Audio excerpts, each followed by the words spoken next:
Establishment کا فلسطینیوں مظلوم فلسطینیوں پر ہونے والا ظلم. اور آپ دیکھیں کہ کئی سالوں سے اسرائیلی چاہے وہ سیٹلرز ہو آباد کار جن کو وہاں لا کے آباد کیا جاتا ہے اور چاہے وہ اسرائیل کی پولیس اور فوج، یہ لوگ جب بھی چاہے اس فلسطینی گاؤں میں گھس جائیں، عورتوں کی بے حرمتی کریں، بچوں کو ماریں، عورتوں کو قتل کر دیں، بچوں کو قتل کر دیں، بوڑھوں کو. عالمی میڈیا بس کھانسنے کی حد تک کہ کوئی یہ نہ کہے کہ ہم بولے نہیں، ہلکی پھلکی کھانسی یہ کر دیں. اور جب اس ظلم سے تنگ آ کر فلسطینیوں نے ایک قیام کیا اور بالآخر ایک بڑا سخت اقدام کیا، تو اس دنیا کا جو سسٹم ہے، موجودہ دنیا کا جو نظام ہے، وہ پوری طاقت سے اٹھ کر ان کے خلاف کھڑا ہوا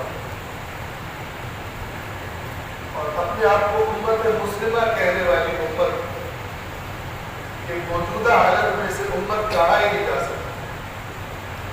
امت کے لفظ کا معنی ہی ہے وہ افراد جنہیں ایک چیز نے جوڑ کے رکھا ہو یا بہت جڑا ہو. یا کچھ لوگ ڈر کے نہیں بولتے اور ڈر کے کچھ نہیں کرتے کہ ماریں گے اس دنیا کے طاقتور، اور کچھ لوگ اپنے مالی اور تجارتی مفادات کی وجہ سے خاموش اور بات نہیں کر سکتے. یہ وہ حالت ہے کہ جو ایک زمانے میں انہی یہودیوں پر رہ چکی ہے. جب اللہ کے رسول ہجرت کر کے مدینہ تشریف لائے تھے تو یہ یہودی کافر قبیلوں کے اتحادی تھے اور آپس میں مخالف تھے. کچھ مدینہ میں یثرب میں اوس کے اتحادی تھے، قبیلہ اوس، کچھ خزرج کے اتحادی تھے، اور جب وہ آپس میں لڑتے تھے تو یہ بھی اپنے اتحادی کے ساتھ مل کے آپس میں لڑتے تھے. وہ ایک پرانی داستان. تقریباً وہی حالت آج امت مسلمہ کی، اور قرآن نے اس کے بارے میں خبردار کیا اور اللہ کے رسول نے اپنے فراہمی میں خبردار کیا تھا کہ میری امت بھی اسی راستے پر چلے گی جس راستے پر یہ بنی اسرائیل والے چلے. اور آج ہم وہ منظر دیکھ رہے ہیں. میرے پاس وقت زیادہ نہیں، آپ توجہ فرمائیے. مسئلہ فلسطین، اس کا ایک تو آج کل جو کچھ ہو رہا ہے اس کے لیے ضروری ہے کہ آواز بلند کی جائے. پورا ملک ہمارا پورا شیعہ ہو یا اہل سنت ہو، یہ ان مسئلوں میں سے ہے کہ جو دونوں کا مشترک ہے. تو پورا ملک سراپا احتجاج ہو، البتہ اپنے نقصان کر کے نہیں، اپنی عوام کی گاڑیاں جلا کے نہیں، اپنی عمارتیں توڑ کے نہیں، ان کے نقصان کا سوچے، اپنے نقصان کرنے کو تو ہونا یہ چاہیے تھا کہ پوری قوم باہر آ کر سراپا احتجاج ہو. لیکن وہ خطرے کی گھنٹی جو کان رکھنے والا شخص سن سکتا ہے وہ یہ ہے کہ اتنے زیادہ مظالم کے باوجود پاکستان میں ہونے والا فلسطینیوں کے حق میں احتجاج پہلے کی نسبت بہت کم ہے. پہلے جو جوش و جذبہ ہوتا تھا وہ کم ہو گیا. اور یہ اشارے اس بات کی طرف کہ ایک امت ہونے کے اعتبار سے اور ایک قوم ہونے کے اعتبار سے ہم اوپر نہیں جا رہے، ترقی نہیں کر رہے، بلکہ تنزلی کا شکار ہو رہے.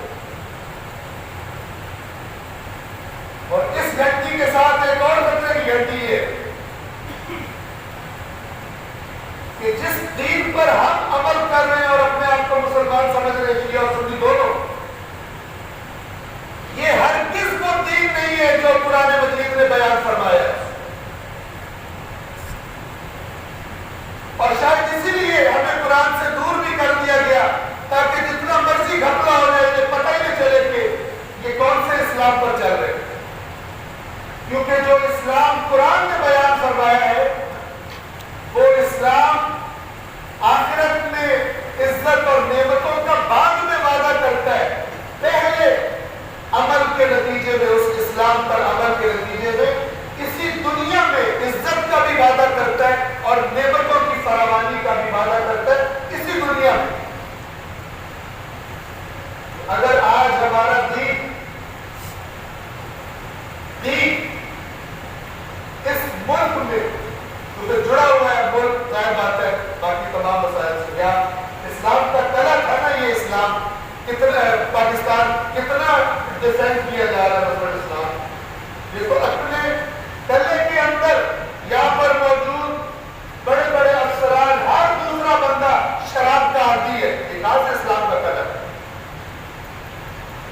بدکاریاں اور کرپشن عروج پر ہے، یہاں کے طاقتور اور یہاں کا قانون بھی ان کو نہیں پکڑ سکتا. یہ کہاں سے اسلام کا گلا ہے؟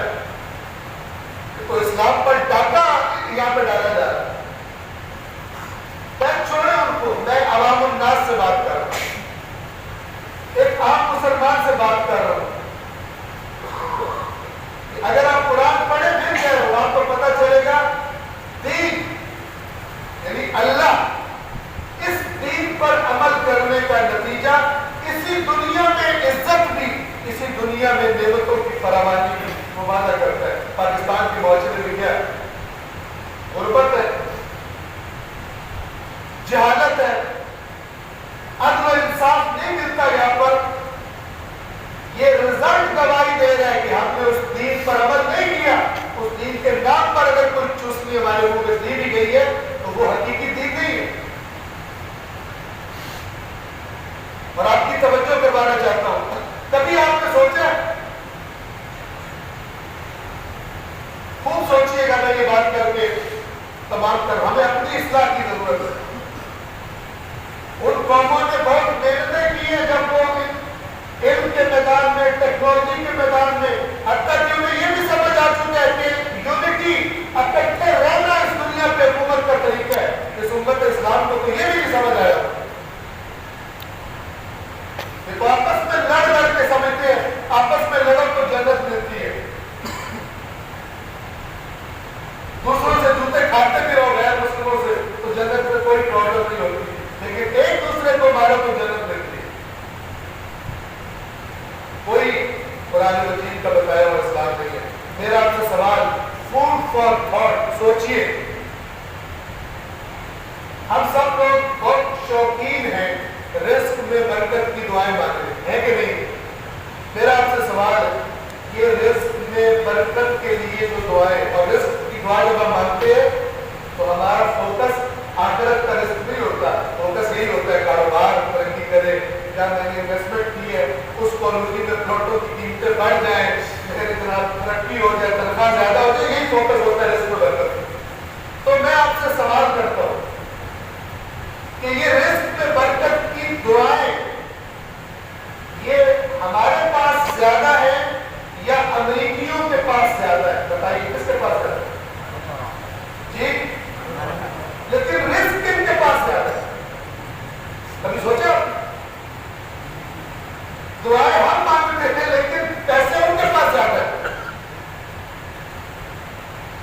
ان کی دی ہوئی کبھی IMF، کبھی ورلڈ بینک کی خطرناک بھیک کرنے کی شکل میں، پہلے مانگنے کے لیے ان کے ترلے کرو، تلوے چاٹو، اور پتہ نہیں پس پردہ کون سے مطالبات ان کے مانے جاتے ہیں،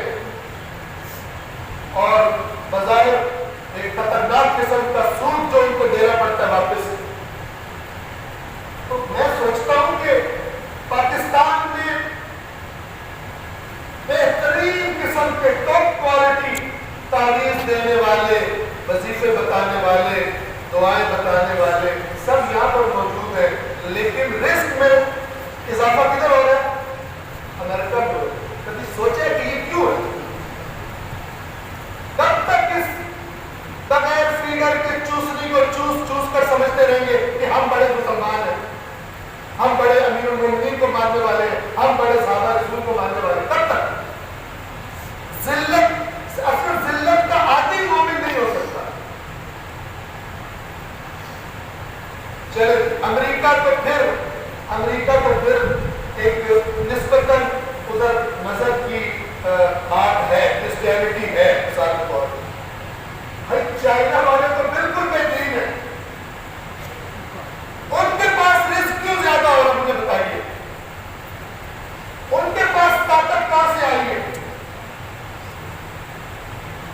یورپ کے پاس اتنی طاقت کہاں سے آئی ہے کہ حتیٰ کہ ہمارے جو سو کالڈ صاحبان امر ہیں، جو اسلامی حکومتوں کے سربراہ ہیں، ان کی بھی جان نکلتی ہے کوئی صحیح والا بیان دیتے ہوئے اس عالمی اسٹیبلشمنٹ کے خلاف. یہ دعائیں ہماری اثر کیوں نہیں کر رہی؟ انہوں نے آئرن ڈوم بنایا اسرائیل نے کہ حماس کے راکٹس اسے کراس کر کے فلسطین کی سرزمین پہ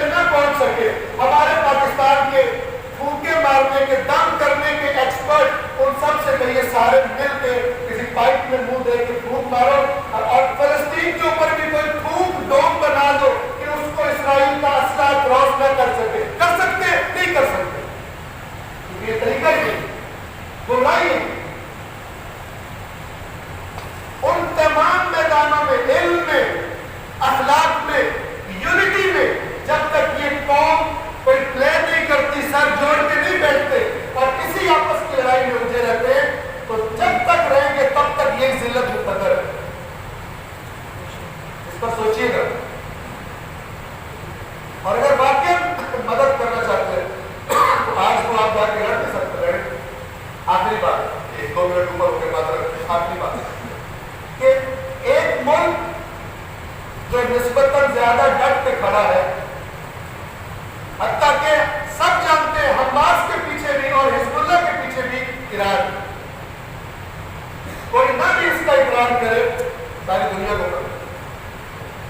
بنیامین نتنیاہو سے انٹرویو کیا جا رہا تھا کہ آپ کے لیے بڑی بڑی تھریٹ کون سی ہے. اس نے کہا threat number 1 Iran, threat number 2 Iran, threat number 3 Iran. تو آپ کیا سمجھتے ہیں یہ ایران جو تھریٹ ہے اس لیے کہ ایران میں روحانی شخصیات بہت ہے، اگر وہ بد دعا کریں تو اسرائیلیوں کو ڈر ہے کہ ہم ختم ہو جائیں گے؟ نہیں. ایران کے بھی میزائلوں سے ڈر ہے. ایران کے میزائل پروگرام کا ڈر ہے. اللہ کے رسول کو حکم دیا گیا اسلحہ تیار کیجئے، آمادہ گھوڑے اپنے آمادہ رکھیے، دشمن آپ کی تیاری دیکھ کے ڈر جائے. اگر ان دعاؤں سے اور ان چیزوں سے کام ہو رہا ہوتا تو رسول اللہ کو کوئی اللہ زحمت نہ اٹھانے دیتا. اللہ کو رسول بہت پیارا تھا.